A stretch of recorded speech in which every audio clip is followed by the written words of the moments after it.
there's various ones, but really what you take out of them is, and what you use is what works. And it changes in different industries. So I kind of over time have brought that back together as to really it's getting down and qualifying, doing discovery with a client, not pitching them first, but really understanding, where can you align the value and align it to what they're doing.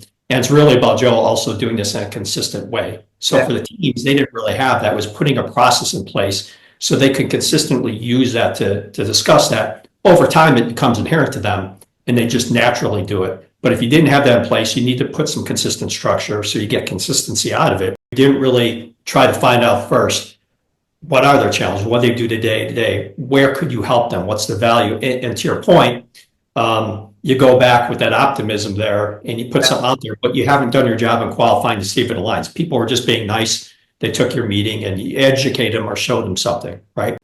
Exactly. Yeah. In which case you're doing them a favor and your favor by balancing that and how you're spending their time and appreciating that. Yeah. Yeah.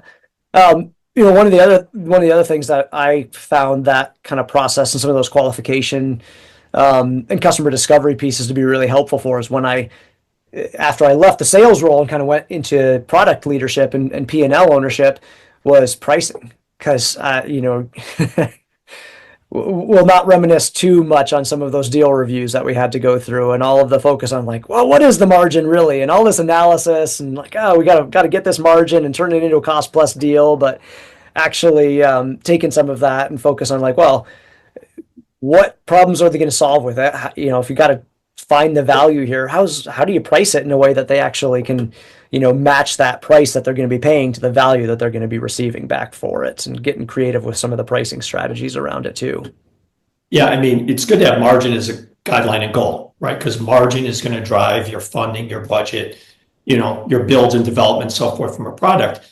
But it could be a double-edged sword. So I think you got to go out there and be able to sell a product and hopefully have value of that product that gets you to a profitable level with that customer and drives that, or incrementally across your customers gets you there. But sometimes just going in with here's my margin without doing the qualification can be dangerous because it could price you out and you don't get the deal.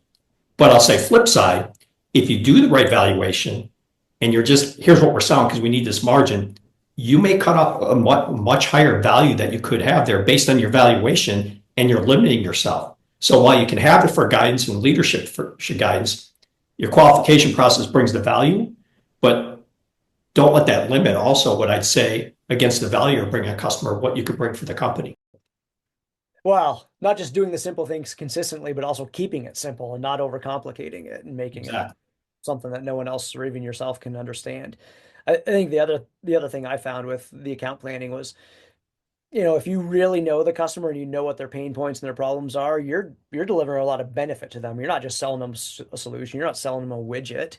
You're actually like helping them solve real problems and becoming a partner and creating a lot of value and benefit to them. And that's going to open the door for continuing to have that relationship and to continuing solving things. And it's, like you said, treat it as your business. It's not just a nickel and dime. You're not just, hitting a quota. You're actually doing some really cool and important things and building those relationships too. It's part of your connective tissue in your brain. It's easy for you to get out there and kind of connect the dots and the pain points to how you can solve them.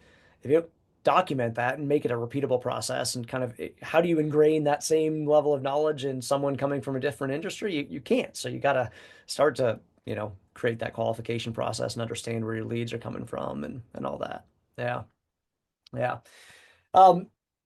What about, any advice you have on kind of overcoming objections and, when people are trying to throw you off your game and well, your competitor does this so much better or you're so much more expensive. How do you deal with those kinds of situations?